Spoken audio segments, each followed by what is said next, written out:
Welcome back to the programme. The leaders of Britain and Germany were quick to quash suggestions from French President Emmanuel Macron that Western troops might be deployed to Ukraine. Vladimir Putin perhaps predictably seized upon the remark to say that such a move would risk nuclear conflict.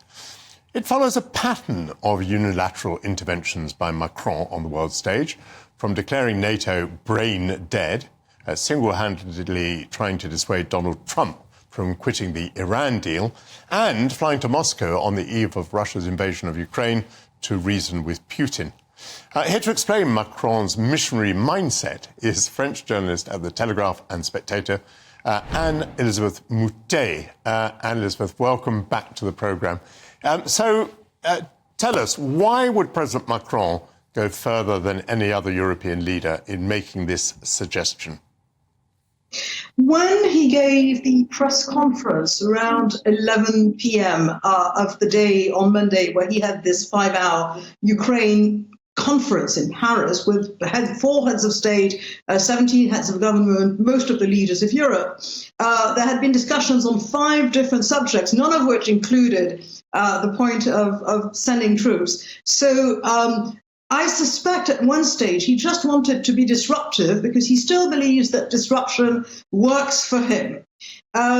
It got the reception that you can imagine. So the day after, you had people, including senior members of the military, trying to sort of get that into a different context, explaining that what he had wanted was to shake up NATO the way Donald Trump had shaken up NATO by saying that nations should all contribute a minimum of 2% of their GDP, and that it was of their budget, and that it was extremely salutary to say those things, even though they might shock in the beginning.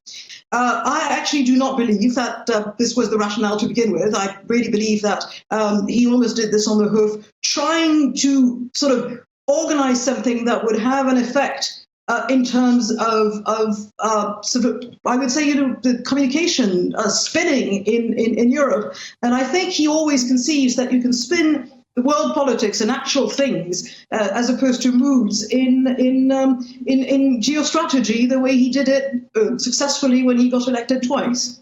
One rather good reason why he would want to spin is that there is the most enormous gap between what France is providing to Ukraine and what Germany is providing to Ukraine. I mean, it really is, there's no comparison between the two numbers at all.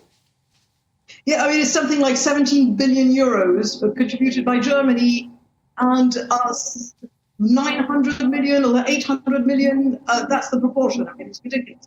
The French dispute those figures. The figures come from a German think tank, the Kiel Institute. And the German think tank used the value of the stuff that was actually sent by France to Ukraine. The French calculate that whenever we take something from our arsenal, the cannons, missiles, whatever, what needs to be put in accounting terms is the replacement value, which means what it would cost to replace, say, a 20-year-old tank.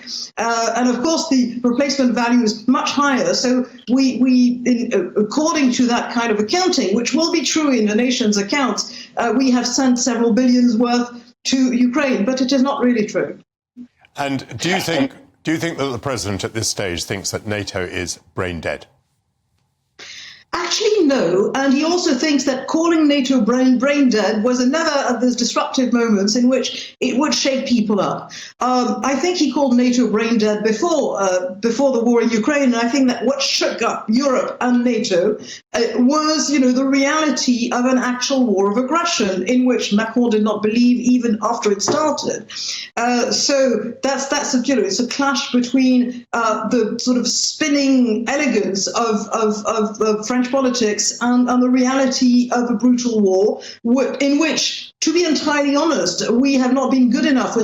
Germany is still not sending tourists to Ukraine. And one of the reasons why the counteroffensive last summer in Ukraine did not work so well and doesn't work so well today is that we did not send the right equipment at the moment when it was needed. And we're talking about sending them stuff that they needed 6 months ago, whereas now the military situation on the ground is different and they need different equipment. And what we should really be doing is sending it now. And I'm going to be talking later to some American Republicans about that. Thank you very much, Anne-Élisabeth Moutet, talking to there about the great disruptor, President Macron.